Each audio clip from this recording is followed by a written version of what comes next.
Hello అందరికీ welcome to our channel Raju village vlogs. ఈ వీడియోలో మార్నింగ్ నుంచి ఈవినింగ్ వరకు నా వర్క్ రొటీన్ అనేది నేను మీతో షేర్ చేస్తాను. అంతేకాదు మీకు ఉపయోగపడే యూజ్ఫుల్ ఇన్ఫర్మేషన్ లేదా టిప్స్ ఖచ్చితంగా ఈ వీడియోలో ఉంటాయి. నా ప్రతి వీడియోలో ఏదో ఒక యూజ్ఫుల్ ఇన్ఫర్మేషన్ కానీ టిప్స్ కానీ లేకుండా నేను వీడియో చేయనండి. ఎందుకంటే చూసే వాళ్ళకు కూడా ఏదో ఒక ఉపయోగం ఉండాలి కదా. మీరు టైం కేటాయించి చూస్తున్నారు అంటే. కొత్తగా మొక్కలు నాటుకోవాలి అనుకునే వాళ్ళకి ఈ చలికాలం అనేది బెస్ట్ టైం అని తెలుసు కదా. మర్వం అయితే ఖచ్చితంగా ఈ చలికాలంలోనే నాటుకోండి. ఇంకా అది కొంచెం సెట్ రైట్ అయ్యేదాకా నీడలోనే పెట్టుకోండి. ఇక్కడ నాటినవన్నీ కూడా కొమ్మలే, అన్నీ కూడా బాగా సెట్ రైట్ అయ్యాయి. ఒక 2-3 డేస్ నుంచి వర్షం పడుతుంది కాబట్టి మొక్కలన్నీ కలకలలాడుతున్నాయి. కానీ ఈ బట్టలు మాత్రం పెండింగ్లో ఉండిపోయాయి. అందుకనేసి ఉదయాన్నే ఆల్రెడీ ఒక వాష్ అయిపోయింది, వాటిని ఆరేస్తున్నాను. మళ్ళీ ఇంకో వాష్ కూడా వేద్దామని రెడీ చేశాను. అది కాదు కానీ ఒక విషయం చాలా డిస్టర్బింగ్గా ఉందండి. అదేంటంటే రేవతి అని ఒక 2 పిల్లల తల్లి ఒక 10 రోజుల కిందట చనిపోయింది అని న్యూస్లో చూస్తున్నాం కదా. ఇప్పుడు కూడా దాని గురించి లైవ్ వస్తూనే ఉంది. ఇంకా అందరూ మర్చిపోయి ఉంటారు, కానీ అది ఛానల్స్లో ఇంకా చూపిస్తూనే ఉన్నారు. ఆ రకంగా దానికి ప్రచారం ఎక్కువ వచ్చేసింది. ఆ అమ్మాయి ఏ విధంగా చనిపోయినా కానీ కొంచెం జాలి పడేటోళ్ళేమో, కానీ ఒక సినిమాకెళ్ళి తొక్కిసలాటలో చనిపోయింది అంటే చనిపోయినది అని కూడా కాదు, ఆ రకంగా చనిపోవడం అనేది అందరికీ బాధ కలిగించింది. ఆ తర్వాత ఒక రకంగా నెగిటివ్ ఇంప్రెషన్ కలిగించింది. అంత అవసరం ఆ సినిమా ఎక్కడికి పారిపోతుంది, 2 పిల్లల్ని వేసుకొని ఆ సినిమా పోవడం అవసరమా అని మాట్లాడుతున్నారు. ఏది ఏమైనా సరే జాగ్రత్తగా ఉండాల్సింది మన ఆడవాళ్ళే. యాక్సిడెంట్లో చనిపోయినా కనీసం మర్యాద ఉండేదేమో. అంటే అయ్యో పాపం యాక్సిడెంట్లో చనిపోయింది, లేకపోతే ఇంకేదో ప్రమాదంలో చనిపోయింది అని అనేటోళ్ళేమో. కానీ ఈ సినిమాకి వెళ్ళి చనిపోయింది అనడం చెప్పుకోవడానికి కూడా సిగ్గుసేటు అన్నట్టు చేసేసినారు. చదువు వచ్చినోళ్ళు రానోళ్ళు ఏం తెలియనోళ్ళు కూడా ఆ అమ్మాయిని ఆ కుటుంబాన్ని జడ్జ్ చేస్తున్నారు. అంత ప్రమాదం జరుగుతుంది అని తెలిస్తే ఎవరైనా వెళ్తారా? చావును కొని తెచ్చుకోవడానికి సినిమా థియేటర్కి వెళ్ళేటోళ్ళు ఎవరు ఉంటారండి? దేవుడినైనా సరే తర్వాత చూద్దాంలే అని అనుకుంటారు. తిరుమలలో రద్దీ ఉందంటే అలాంటిది సినిమాకి ఎందుకు వెళ్తారు? తెలియకనే వెళ్ళారు, జరిగిపోయింది, ఏం చేస్తాం మరి.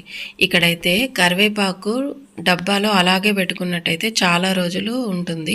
ఒలిచి పెట్టారంటే అది నల్లగా పోతుంది. అదే నేను మీకు చూపిస్తున్నాను. అంటే ఆకులుగా ఒలిచి కాకుండా రెమ్మలతో పాటు అలాగే ఒక పొడవు డబ్బాలో పెట్టి ఫ్రిడ్జ్లో పెట్టుకున్నారు అంటే ఎక్కువ రోజులు నల్లగా పోకుండా ఫ్రెష్గా ఉంటుంది.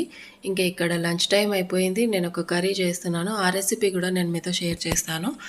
ముందుగా స్టవ్ పైన కుక్కర్ పెట్టి ఆయిల్ వేసుకోండి. ఆయిల్ వేడైన తర్వాత ఒక 2 ఉల్లిపాయలు, ఒక 2 పచ్చిమిరపకాయలు, ఇంకా కొంచెం కరివేపాకు, తిరువాత గింజలు అన్నీ ఆయిల్లో వేసేసాను.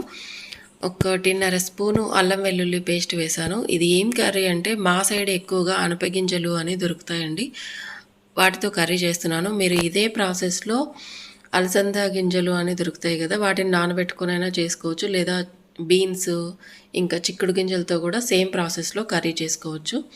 ఇవి కొంచెం వేగిన తర్వాత ఉప్పు, పసుపు, కారపొడి ఇవన్నీ వేసి కొంచెం కలుపుకోవాలి. తర్వాత నేను ఒక 3 టమాటా పండ్లు వేశాను. ఇవి చిన్నగా ఉన్నాయనేసి, పెద్దవి అయితే 2 అయితే సరిపోతాయి. ఈ టమాటా కూడా ఆయిల్లో మగ్గిపోయిన తర్వాత ఒక 3 గ్లాసుల వాటర్ వేసుకోవాలి. నీళ్ళ కంటే ముందు ఒక 2 స్పూన్ల ధనియాల పొడి, ఒక 2 స్పూన్ల కొబ్బరి పొడి వేసుకోండి.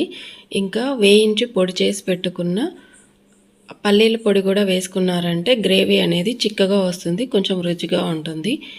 ఈ కర్రీ అన్నంలోకైనా బాగుంటుంది, చపాతీ ఇంకా రొట్టెలో కూడా, జొన్న రొట్టెలో కూడా చాలా బాగుంటుందండి. మధ్యాహ్నం చేసేసాను, నైట్ వరకు ఇదే ఉంటుందన్నమాట. లాస్ట్లో కొంచెం కొత్తిమీర వేసుకొని కుక్కర్ మూత పెట్టి ఒక 3 విజిల్లు రానిచ్చి దించేసుకున్నారు అంటే మంచి కర్రీ రెడీ అయిపోతుంది. ఉదయాన్నే దోసపిండి కోసం అనేసి బియ్యము, మినపప్పు నానబెట్టి పెట్టుకున్నాను. దాని ప్రిపరేషన్ కోసము ఇక్కడ ఒక పావు అంటే ఒక 2 పెద్ద గ్లాసుల నిండా బొరుగులు తీసుకొని వీటిని తడిపి ఇలా క్లీన్ చేసి పెట్టుకుంటున్నాను. దోసపిండిలో బొరుగులేంటి అనుకుంటున్నారా? ఈ మినపప్పులో ఈ తడిపిన బొరుగులు వేసి మిక్సీకేసి బియ్యపిండిలో కలిపేసుకున్నారు అంటే దోశలు ఎర్రగా వస్తాయి, ఇంకా క్రిస్పీగా కూడా ఉంటాయి. మీరు పల్చగా కావాలనుకుంటే పల్చగా వేసుకోవచ్చు, క్రిస్పీగా ఉంటాయి. కొంచెం మందంగా వేశారు అంటే ఫ్లఫీగా కూడా ఉంటాయండి. ఈ చిన్న టిప్ పాటించినట్టయితే మీరు మెంతులు, శనగపప్పు, ఇంకా సగ్గుబియ్యము, మైదా పిండి ఇవన్నీ వేస్తుంటారు దోసలు ఎర్రగా రావడానికి. అవన్నీ ఏం అవసరం లేదు. నా చిన్నప్పటి నుంచి నాకు తెలిసిన ఈ టిప్ అనేది చాలా బెస్ట్ ఐడియా అనమాట. చాలా బాగా వర్కౌట్ అవుతుంది. ఇంకా దోసలు ఎలా వస్తాయి అనేది నెక్స్ట్ వీడియోలో నేను మీతో షేర్ చేస్తాను. వీడియో నచ్చినట్టయితే లైక్ చేయండి, షేర్ చేయండి. ఇంకా మరిన్ని వీడియోస్ ఇలాంటివి చూడాలి, టిప్స్ తెలుసుకోవాలి అనుకుంటే ఛానల్ని తప్పకుండా ఫాలో అవ్వండి. Thanks for watching.